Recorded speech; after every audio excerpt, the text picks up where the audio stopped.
Bienvenidos a Documenta 20.1, el programa de TV UNAM que muestra la realidad a través del arte del documental. Quisimos empezar esta serie con un documental que habla con algo relacionado que nos sucedió esta semana en México, el terremoto del 19 de septiembre. En el 2011 en Japón ocurrió un terremoto, un tsunami que provocó el desastre de Fukushima. Este documental se llama El mundo después de Fukushima. Después, regresando cuando termine este trabajo, esta película, vamos a platicar con dos grandes académicos y expertos que nos hablarán del desastre, nos hablarán también de la corrupción y de la falta de conciencia de los seres humanos para actuar antes de que los desastres y los fenómenos naturales ocurran.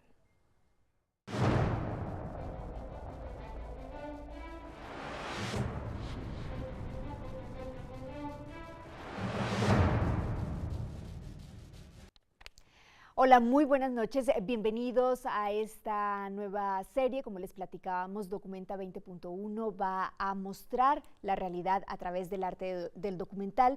Y justo por lo que sucedió esta semana, no queríamos dejar de tocar el tema de los desastres naturales. Vamos a hablar del mundo después de Fukushima, que es el documental que acabamos de ver, pero vamos a hablar también de los desastres en general. Vamos a hablar de lo que nos pasó esta semana en México con el sismo o el terremoto que vivimos el 19 de septiembre, hace 4 días. Y para eso me da mucho gusto saludar a nuestros invitados de hoy, el doctor Carlos Gutiérrez, él es sismólogo y director de investigaciones del CENAPRED. Doctor, gracias por estar con nosotros. Gracias.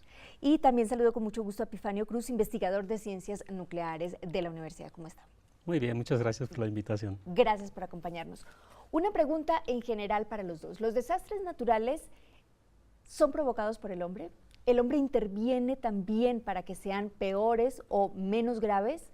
¿O son accidentes y son inevitables? Doctor Carlos.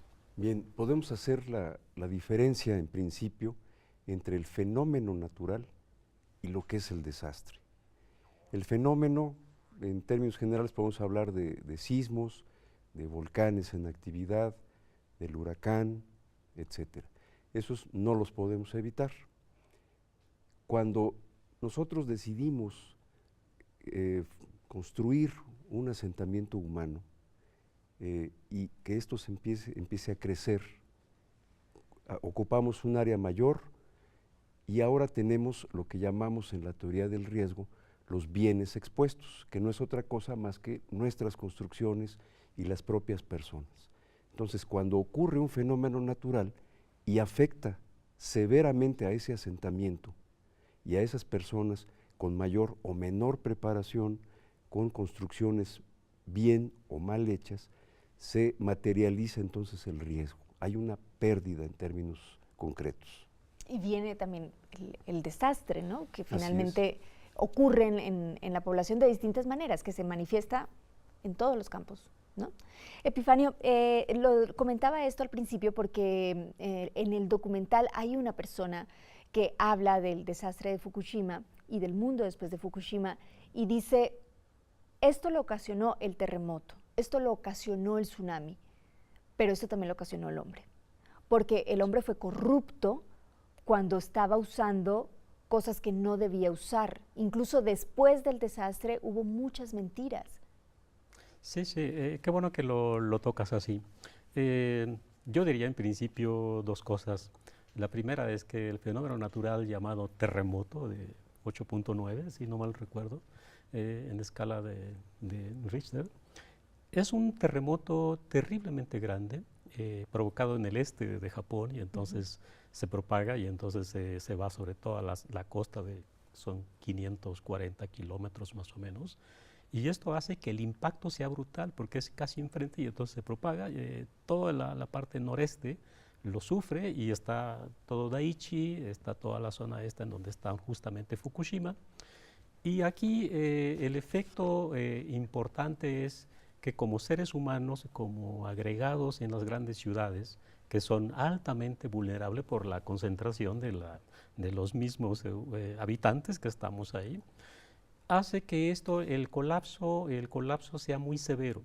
Y entonces los 18.464 que mueren como cifra oficial por el terremoto y por la inundación del agua que se viene después del tsunami, Las olas son de hasta 40 metros en algunos casos y llegan hasta 15 metros cuando entran a la central nuclear de Fukushima. Y entonces la máquina esta llamada reactor nuclear, de los 6 reactores ahí, se apagan 3 y están diseñados y respondieron bien contra el sismo, pero se apagaron automáticamente. El problema que viene inmediato no es como nuestras máquinas que apagamos y se acabó, ¿no? Sino estos reactores están sobrecalentados, están produciendo vapor de agua a una alta temperatura para mover las turbinas y generar electricidad para la ciudad. Más o menos el 29% de electricidad total de Japón era generada por estos reactores. Estamos hablando de 48 reactores que estaban en operación en Japón. De estos se apagan 11 en total, en toda la parte de esta costa de Japón. Los demás siguen operando, con el tiempo se van apagando, incluso algunos, porque el gobierno mismo, que por cierto hoy está en contra de toda la energía está generada por los reactores atómicos. Pero creo yo que el punto principal es que el efecto de este fenómeno del terremoto más el tsunami es el que provoca, pero le pega a una tecnología que el hombre ha generado y que no estaba diseñado el reactor para contener con un muro muy alto esos 15 metros por lo menos de alto de las olas. Esto es importante lo que comentas, Epifanio, porque lo dice mucha gente dentro del documental que acabamos de ver. Ellos dicen, los habitantes que siguen ahí, dicen, nosotros quisimos crear un monstruo y no pensamos en el precio que teníamos que pagar, ¿no? Que al final puede haber un terremoto, puede haber un tsunami, pero el monstruo que nosotros creamos fue lo que finalmente nos terminó por afectar más. Es decir, estamos pensando demasiado en demasiada seguridad, estamos pensando ambiciosamente en vivir en grandes edificios o en vivir en cualquier zona con construcciones hechas con base en corrupción. Y ahí traigo el tema nuevamente a lo que vivimos esta semana, Carlos, porque nos queríamos preguntarte si todo esto puede intervenir en un fenómeno como el que sucedió el martes. Es decir, los daños que tuvimos, las afectaciones que tuvimos, corresponden, son muchas, está bien para el nivel de terremoto que tuvimos. Bueno, por un lado, tuvimos una circunstancia muy, muy especial. El jueves 7, el temblor de 8.2 en Tehuantepec. Un par de días después, un sismo con epicentro en la Ciudad de México, que fue pequeño, como ordinariamente son los que aquí se registran, pero ya de nueva cuenta, el día 19, otro temblor. Finalmente, este temblor del 19, mucho más cerca que el de Tehuantepec, 130 kilómetros en comparación con 700 que está Tehuantepec, puso a prueba las construcciones. En teoría, de acuerdo a los reglamentos de construcción, es aceptable que una construcción, una edificación en particular, pueda tener daño, pero no colapso. Eso es lo que marca muy brevemente la filosofía del diseño sismorresistente, para que ese daño esperable se pueda reparar. En este caso, vemos que hubo colapso de edificios. Eso señala que, por un lado, que no se atendió, no se obedeció, por decirlo así, el reglamento de construcción. Otro factor, no se usó correctamente el edificio. Hay casos en donde uno le dice al diseñador, quiero un edificio de departamentos, pero después lo uso como bodega para costales de azúcar, o lo que sea. Y tiene que ver también el mantenimiento del edificio. Es probable que el diseñador, el constructor, hagan bien su trabajo, pero yo no le doy mantenimiento a lo largo de 30, 40, 50 años. Eso deteriora el edificio, claro, y cuando viene un movimiento de este tipo, lo pone a prueba y no la pasa, y tenemos las consecuencias que estamos viendo. digamos, en realidad no tenemos todos los datos de cuántas construcciones fueron afectadas, colapsadas, a lo mejor las colapsadas sí, pero no hemos visto exactamente las cifras de cuántos edificios podrían estar en riesgo, pero con base en lo que se ha visto hasta el momento, han pasado 4 días solamente, con base en lo que se ha visto, ¿te parece que el nivel, las consecuencias del terremoto es lo que tendría que haber para una ciudad como México? Hablando particularmente de México, por supuesto en Morelos estuvo terrible, pero hablemos particularmente de México. Voy a tratar de ser lo más claro posible. Es lamentable que hayan ocurrido varias decenas de colapsos. Sin embargo, el daño no fue tan grande o no ha sido tan grande en este momento. La pregunta, el planteamiento que haces me parece muy, muy interesante, porque ahorita lo que tenemos que hacer es verificar lo que quedó en pie y conocer con mucha claridad cuál es el nivel de seguridad estructural. La gama en donde vamos a ubicar los edificios es desde aquellos que están al 100%, porque fueron bien construidos, bien usados, etcétera, y otros en donde solamente el especialista, el ingeniero civil, el arquitecto, bien entrenados, se van a dar cuenta. Es muy importante que la gente que ocupa un inmueble en donde haya duda, pues contrate los servicios de un especialista en construcción y verifique. Si la persona que ocupa el departamento, la casa, ve grietas, ve daños, hay que preguntar, no quedarse con que esto no fue grave, mucho peor el resane, lo que le llamamos en el gremio de los sismólogos la pintura antisísmica, así como que no pasó y lo relleno y ahí quedó. ¿Qué tal si es un daño grave estructural? Sí, para cualquier propietario que pueda estar pensando que eso puede disimular lo que podría, lo grave que pudo haber sido para su propiedad el sismo, pues ojo, porque esto podría ser fatal en una próxima ocasión, ¿no? Así es. Epifanio, queríamos preguntarte cómo se puede vivir y cómo logra la gente continuar viviendo en una zona donde ocurrió lo que ocurrió, como Fukushima. Mira, el sismo por sí solo con esa magnitud de 8.9 hace que se dañen muchísimos edificios, creo que fueron 40,000 edificios. Esto arrasa con ciudades y parte de los pueblos más cercanos, ¿no? Creo yo que una de las cosas atinadas, aunque un poco tardía, porque pasan un día para empezar a evacuar a las personas, a raíz de que observan los niveles de radiaciones muy altos, que se fugó de la planta, porque la planta tuvieron que ventilarla, como se dice en los términos nucleares.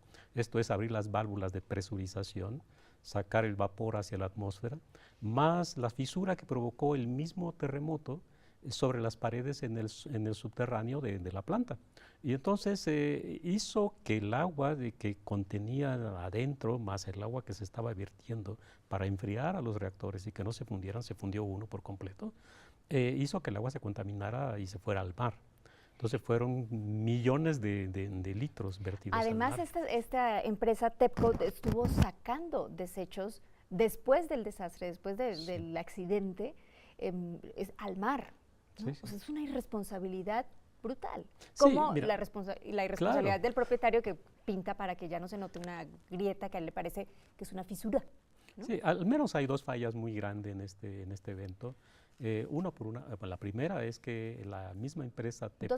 Perdón, Epifanio, que te interrumpa. 2 fallas en este evento, nos dice, estamos hablando del desastre en Fukushima particular. Nos platicas y nos explicas esto después del corte. Vamos a una pausa. Regresamos con esta explicación y también con los procesos que vive una sociedad después de los desastres naturales, donde ha intervenido o no el hombre. Continuamos en Documenta 20.1. Epifanio, nos decías antes de la pausa que hubo 2 fallas desde tu punto de vista que hicieron que este desastre fuera lo que fue finalmente. Sí, mira, la primera es la falta de información precisa. Hay que recordar que los reactores nucleares que producen energía en Japón son de empresas privadas. Haz de cuenta la CFE, pero privada, ¿no? Para empezar, ese es un problema muy fuerte en un país en donde se delegan cuestiones de seguridad nacional a empresas privadas que persiguen justamente pues, las ganancias más que la seguridad de una población o de las máquinas estas como reactores atómicos. Esa fue la primera, de que la falta de información esto falló. Se daba una información muy repensada, muy rebuscada y era siempre limitada, ¿no? La segunda cuestión era de que la respuesta de la misma empresa fue también muy escasa. Entonces, cuando la empresa, por ejemplo, decidió que sus operadores metidos en la consola de control con ese problema de la explosión que se venía, decidía retirarlos, el gobierno mismo de Cannes, que ahora es opositor a la energía nuclear, ordenó a la empresa TEPCO que permanecieran sus técnicos dentro.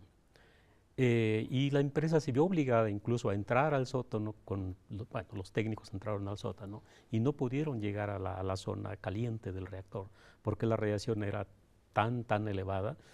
Con 30.000 sieverts podemos morirnos como especie humana.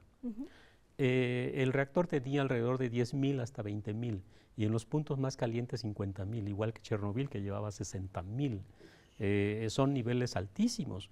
Entonces el efecto que se provoca, ya no digamos en la salud, sino es prácticamente muere uno de los operadores a los pocos días por el efecto altísimo en la radiación. Esos son los errores que yo veo más visibles. Yo encontré algunos errores que tienen que ver y que estarían relacionados con un asunto de corrupción y me gustaría que los escucháramos porque quiero preguntarte, Carlos, si en México ves en particular la relación de corrupción consecuencia de desastres naturales, llámese inundaciones, llámese terremotos, huracanes. Por ejemplo, encontré uno. En el 2012, la compañía operadora de TEPCO, que es la que estaba instalada, la compañía de energía nuclear que estaba instalada en Fukushima, anunció que el accidente nuclear había liberado 2.5 veces más de radiación de lo estimado inicialmente y que el 99% fue en las 3 primeras semanas después del accidente. Eso es muchísimo. En el 2013, la empresa admitió que un año después, admitió que la empresa, después del accidente, tiró casi 80.000 galones de agua contaminada al mar. Ese es el daño que le puede estar provocando a la gente que seguía viviendo ahí, es grandísimo. En el 2014, 3 años después, aceptaron que contenía 20 millones de partículas radiactivas por galón cuando lo permitido es 120. Y en el 2015 abrieron una nueva fuga radioactiva. Esto es un asunto de corrupción también y de falta de conciencia y nada más. Carlos, ¿en México encuentras alguna relación de corrupción con consecuencias de desastres naturales? Bueno, mencionaba que para las cuestiones relativas al sismo, digamos las construcciones, para ello se tiene un reglamento. Desde hace prácticamente 100 años en Japón se generó el primer reglamento, o sea, se dieron cuenta que hacer una norma y hacer las cosas bien provocaba menos riesgo. Actualmente, en el caso de la Ciudad de México, el reglamento que ésta tiene es muy bueno, es un muy buen reglamento.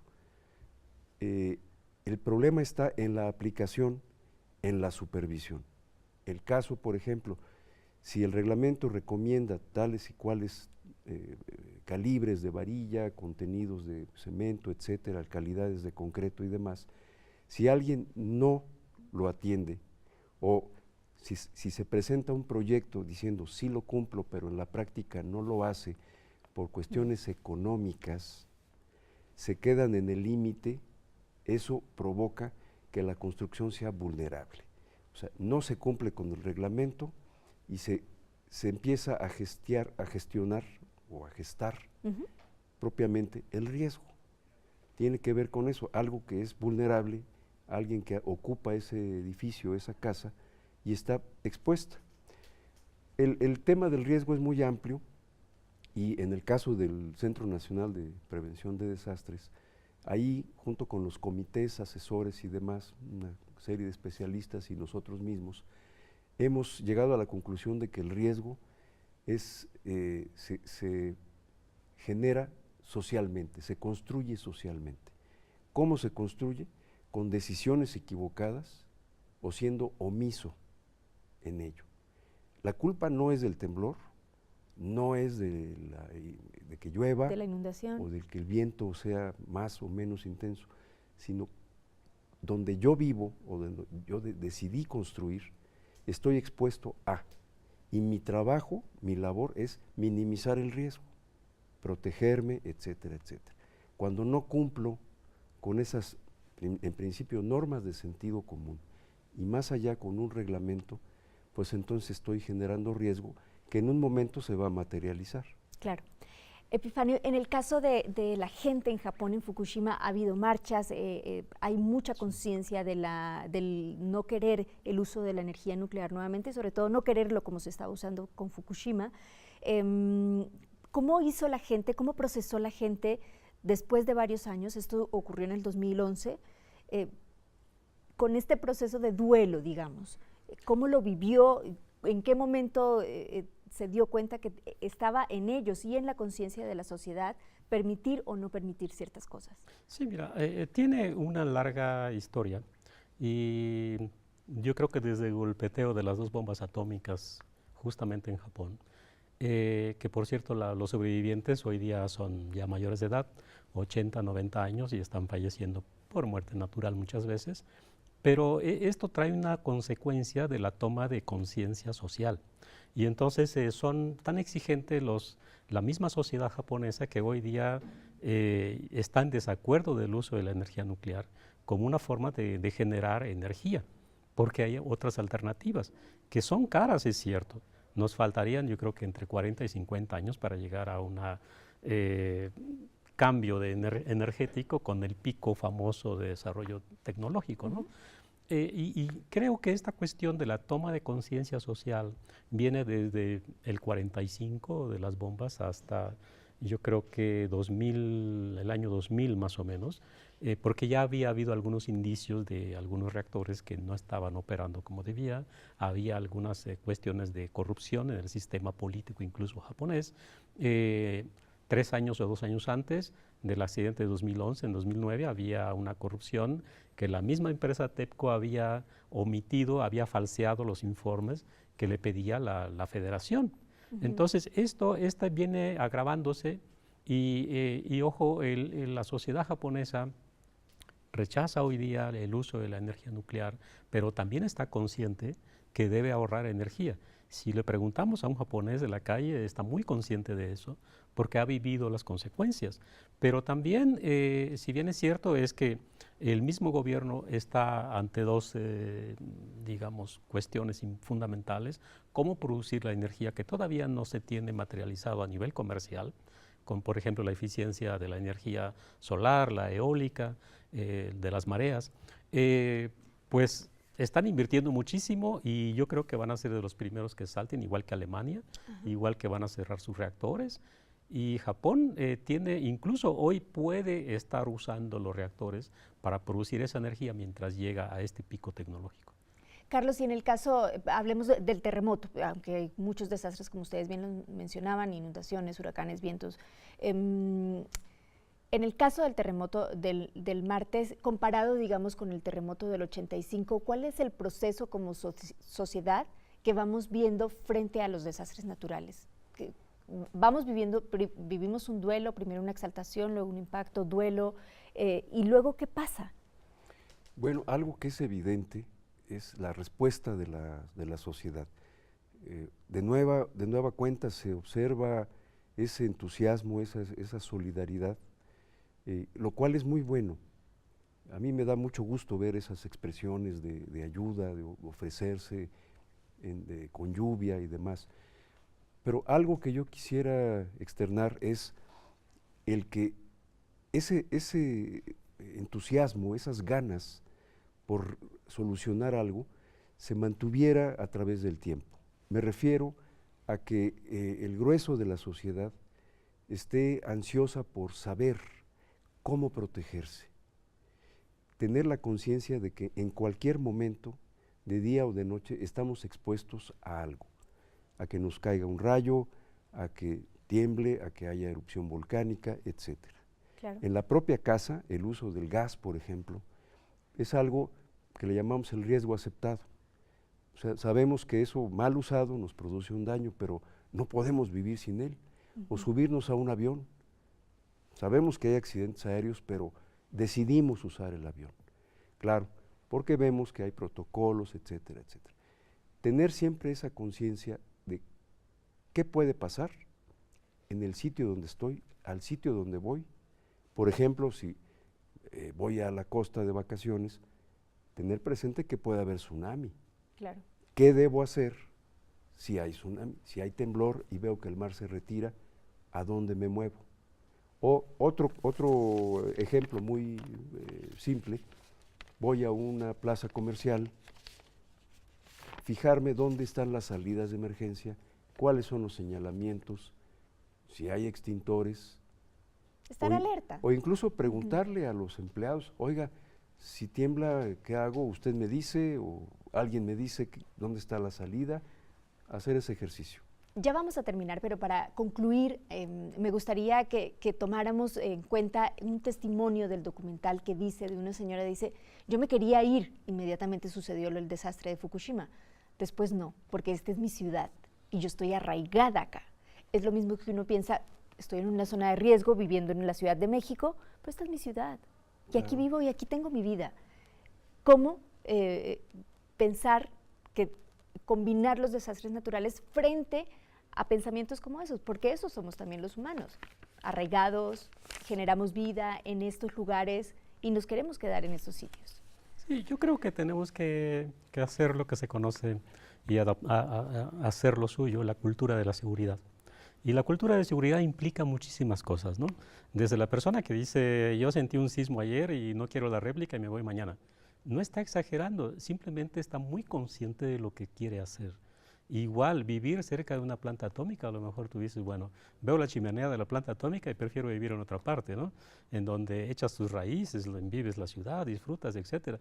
Y imagínate, toda la gente que se ha desplazado, 160,000 desplazados que no pueden regresar a la zona cero de Fukushima o a las poblaciones cercanas, es un impacto psicológico muy grande. El estrés es muy grande y a esta gente hay que tratarla, al igual que los terremotos, ¿no? Y es una obligación tratarlos. Carlos. Bien, es bueno sentir ese arraigo, pero ahora hay mucha más información. Eso debo insistir. La gente puede pedir folletos, puede pedir trípticos o a través de Internet, muy famosa la Internet, ver qué fenómenos afectan el sitio donde vivo y de ahí se desprende automáticamente una reflexión de cómo me debo cuidar, en qué debo poner atención, cuáles son los temas que debo tratar con mi familia, etcétera, etcétera.